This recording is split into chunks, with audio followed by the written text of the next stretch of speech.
Today is the last day of the All-Star break. The Philadelphia Phillies will be back in action at home at Citizens Bank Park starting tomorrow night on Friday for a 3-game series against the Los Angeles Angels, a team that we don't often get to see. So that's always a fun thing when the Phillies play a team like the Angels, who obviously has Mike Trout, the Millville, New Jersey native, the Philadelphia Eagles superfan.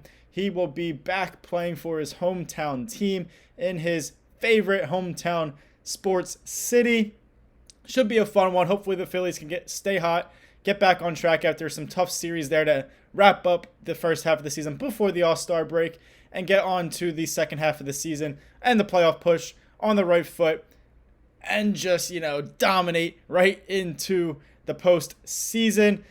In fact, not only is it a 3-game home series against the Angels, but it's a 6-game home stand. They played the Boston Red Sox right after the Angels series wraps up over the weekend.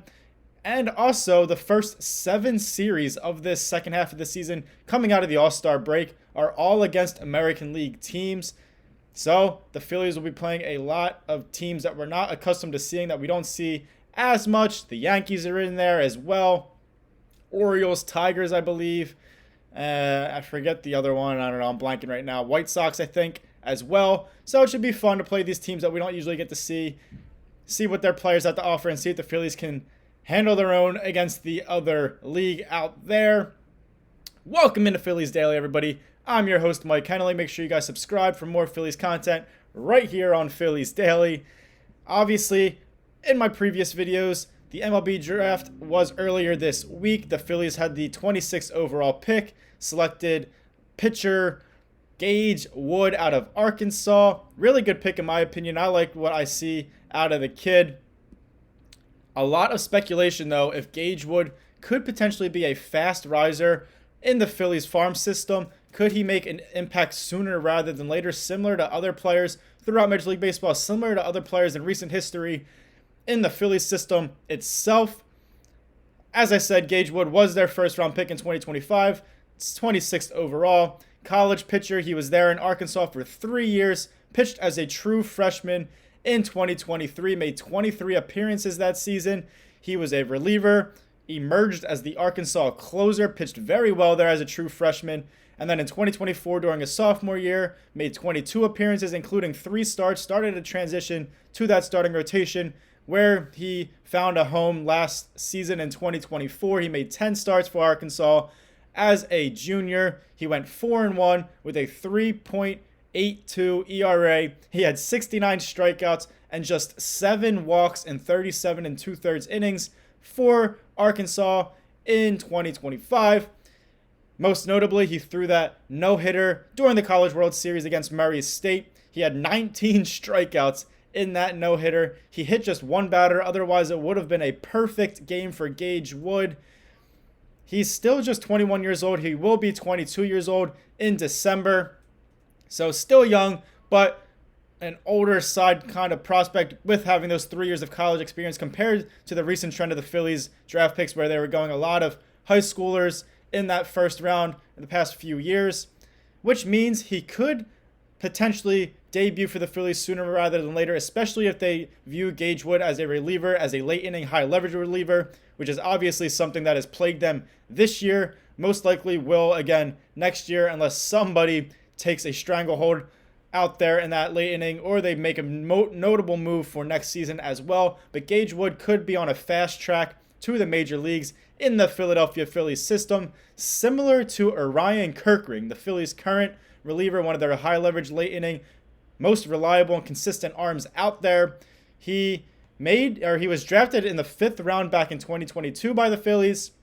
He made his MLB debut at the end of the 2023 season, and now he's obviously one of the Phillies' top bullpen arms, top high leverage late inning reliever guys out there. Gage Wood could be on a similar track to Orion Kirkring. Remains to be seen if that will be true or not. Obviously, you never know how a prospect is going to adjust from high school or college to the professional baseball level in the minor leagues, and then obviously to the major leagues. We'll see what happens, but I like what I see out of Gage Wood. He throws strikes. He's a hard thrower. He plays with emotion and heart. All you can really ask for a guy, especially at that age, We'll see what happens. We'll also see what happens in the second half of the season with some of the Phillies struggling players, such as second baseman Bryson Sto. Bryson Sto is a fan favorite, has not had quite the success he had a few years ago. This year, or even last year with the Phillies, he really needs to turn his season around. He's been struggling all year long, but he needs to turn his season around coming out of this All-Star break and into the playoff push, because when Bryson Stott's going well at the plate, this Phillies lineup gets so deep and he is so clutch. He gets hits, he gets on base, he drives and runs, all that fun stuff. Right now in 2025, he hasn't been able to be doing that consistently or really at all season long. It's tough to see. Very, very down year for Bryson Stott. He did have a breakout year back in 2023. In his second season, he was very inconsistent in 2024. He did have his good moments here and there, but overall, just not a great season last year by Bryson Stott. And again, this year, a lot of struggles for the Phillies second baseman, arguably the worst season of his major league career so far in 2025. He's batting just .234 at the plate. He has 17 extra base hits, which, might sound like a lot to you, but that includes doubles, triples, and home runs, all three of them. Just 17 of those combined in 2025 so far. He has 38 RBIs and 14 stolen bases, which is even lower than years past. In each of the past 2 years, he had 30 or more stolen bases, just 14 so far in 2025 as we gear up for these final few months of the regular season. He's also batting just .226 against left-handed pitching. Not, horrible, because he is a left-handed hitter, so typically you don't hit as well against the same arm that's coming at you. Notably, or more alarmingly, he's batting just .236 against right-handed pitching, which he should be batting a lot higher as a left-handed hitter. Overall, just not a good season for Bryson Stott at the plate, and the Phillies really need him to figure things out and get things going into the second half of the season, into the playoff push, and into the postseason. Other than a hot month of April where he hit .314 for the month, Bryson Stott hasn't hit over .216 in any other month this season. He's batting just .167 through his first 30 at-bats so far in July. Few weeks left now after they return tomorrow against the Angels from the All-Star break. We'll see if he can turn things around there. Hopefully he does. He's been losing playing time at second base. He's been falling into a platoon type of situation. Edmundo Sosa and some other guys have had opportunities there. As I said a few moments ago, the lineup is much deeper and much better when Bryson Stott is hitting and playing well, seeing pitches, getting on base, coming up in clutch moments, driving in runs. Hasn't been the case for the Phillies, and kind of a reason why the lineup has been struggling. Not all blame on Bryson Stott. Obviously, a lot of guys need to turn it around, but Bryson Stott is one of those guys that can be a potential X factor and can be a piece in the lineup that just deepens the lineup and helps them overall have better success. Getting into the Bryson Stott situation, because a lot of fans love Bryson Stott. He's a fan favorite, and a lot of fans obviously love a lot of the players on the team, including myself. I like certain guys. That's just what happens when you're a sports fan. You gravitate towards some guys, just huge fans of guys. You start to feel emotionally attached to them, especially when they're here for multiple years. Bryson Stott is one of those guys with his prior success, with his clutch moments, with his just likability and personality with the Phillies, the city of Philadelphia, and their fans. But as we near this July 31st trade deadline, it's very close now. The Phillies are going to be major players trying to upgrade the bullpen in the late innings, trying to potentially upgrade the outfield. They have been rumored to be making big changes or looking to make big changes this trade deadline, whether it's trading their own players, trading prospects, or bringing in players from other teams. It recently has been rumored by one of their beat reporters, Matt Gelb of The Athletic, a few weeks ago, that the Phillies could potentially be looking to trade outfielder Brandon Marsh, could trade outfielder Max Kepler, or even release Max Kepler if they can't find a trade partner. Nick Castellanos, the right fielder, has been in trade rumors not only this year, not only during the offseason, but really a lot since he signed with the Phillies a few years back. I don't think Nick Castellanos gets traded. I don't really know if any of these guys get traded, but the rumors are there by a pretty notable and reliable source. Brandon Marsh obviously has been a fan favorite. Nick Castellanos as well. They're rumored to be open to trading a lot of their top prospects, which a lot of fans have started to like a lot just because of just hearing about their name all the time, following along with them in the minor leagues, wanting to see them in the big leagues play for the Phillies at Citizens Bank Park and other major league stadiums.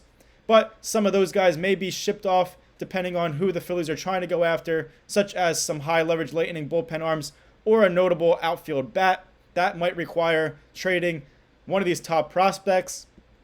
So my advice for all of you who might be way too emotionally attached, may think more with your heart than your head, than with your logic. Try to think more with your head than your heart this trade deadline, especially with all these rumors floating around. Some fan favorites that you may like could be on their way out of the Phillies, even during the offseason as well, just because they've been struggling, haven't lived up to their expectations. At the end of the day, baseball is a business. You're trying to win games. You're trying to win a championship. You can't just keep playing the same guys all the time who keep struggling. You can't keep rolling out the same lineup day in, day out, year out, and expecting a different outcome. You need change. You need upgrades. And at some point, you have to move on from some of these guys. You can't keep doing the same thing all the time because obviously it has not been working. They lost the World Series in 2022. They got worse in the playoffs every year since. Having a good season overall this year. Still have had their fair share of struggles. Hopefully they can turn things around come playoff time, make a deeper run, get back towards that World Series opportunity. Just try to think with your head and not your heart too much. I get into arguments a lot with people, with fans, just because they're just way too emotionally attached with some players, and you just can't be that in a professional business like the Major League Baseball. Shifting gears a little bit to the trade deadline as well, but this time a trade deadline target could be Atlanta Braves veteran right-handed pitcher Pierce Johnson. He is having a phenomenal season for the Braves. The Braves are not having a phenomenal season overall, but Pierce Johnson has a career low 2.67 ERA in 2025. He has 7 holds. He has 1 save, 36 strikeouts, and 33 2/3 innings in the Braves bullpen. He's been mostly used between the 6th and 8th innings in 2025. Used quite a bit in the 9th inning as well, but not as much as 6th, 7th, 8th innings. He hasn't allowed a run since June 7th of this season, so he's been very dominant as of late in the Braves bullpen. Now, he does have a club option next year in 2026, and then he's an unrestricted free agent in 2027. He is 34 years old, so a guy that the Braves, who are not a good team, could look to trade. They don't have a lot of trade chips as a team that just having a down season and doesn't necessarily want to trade away all their guys because they believe they can make a turnaround and get hot and be one of the top teams again next year in 2026. But Pierce Johnson, a 34-year-old veteran on somewhat of an expiring deal, he's an expendable guy that you can get rid of for teams that need bullpen help. The Braves are in 4th in the National League East. They're 9.5 games out of a playoff spot, a wild card spot in the National League. Obviously, the Braves and the Phillies are rivals. You can't really expect them to make an intra-division trade with each other. The Braves don't want to help the Phillies out to try to win a championship. That's just not how you think as an organization with a rival in your division. But I did mention Pierce Johnson is a veteran. He's somewhat on an expiring deal. He's expendable. The Braves could look to trade him to reliever-needy teams like the Phillies to get something back for him. Might as well, in my opinion. The Phillies should look into Pierce Johnson. He's been dominant as of late. As I said, he's having a very good season overall, and the Phillies definitely need help in the back end of their bullpen, and Pierce Johnson can help them with that for the final few months and into the playoffs. I hope you guys enjoyed this episode of Phillies Daily. I'm your host, Mike Kennelly. Make sure you guys like, comment, share, and subscribe for more Phillies content right here on Phillies Daily. Enjoy the last day of the All-Star break, and then get back into the groove of things with the Phillies hosting the Angels tomorrow night at Citizens Bank Park. Again, thank you guys for watching, and as always, go Phils.